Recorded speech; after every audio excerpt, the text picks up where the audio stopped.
दुखुथिया जिउ सोर मिथिनो सोर बुजिनो आंनि दुखुथिया जिउखौ गैया आंहा रावबो रावनिबो अननाय नागिरदों आं दुखुथिया जिउखौ लानानै हस्रिखाव सोरनिबा अनसायनाय सोरनिबा मोजोमसे अननाय मोनगोन साननानै गैया आंहा बे जोनोमाव बिमा बिफा बिब' बिनानाव बिदा फंबाय हुगारनांबाय आं अरायनि मोदै लानांबाय आं गोसोआव दुखु सहायनांबाय आं दुखुथिया जिउखौ लानानै उन दाहा आय' गसाइ मानो हरखो नों आंनि जिउआव एसेबां दुखु अरायनि थाखाय दाहा मा पाप हाबा मावबोआमोन आं नोंनि मा गोरोन्थि मावामोन नोंनि निमाहा होदो आंखौ आनान गसाइ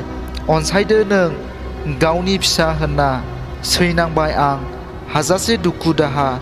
होफैदो गसाइ नों आंनो अरायनि थाखाय गोजोन। खन्थाइ मुलुगखौ मोजां मोनग्रा आंनि आंगो लोगो नोंथांमोन बे खन्थाइ आवरायनायनि सायाव माबाफोर गोरोन्थि नुदोंब्ला आसि दिन्थिनानै कमेन्टआव खोन्थाहर आरो मोजां मोनदोंब्ला आंनि इउटिउब चेनेलखौ साबस्क्राइब खालाम लाइक खालाम शेयार खालाम आरो लोगोसे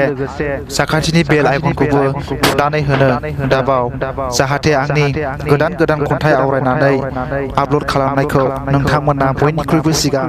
मोनहैनाय बादि।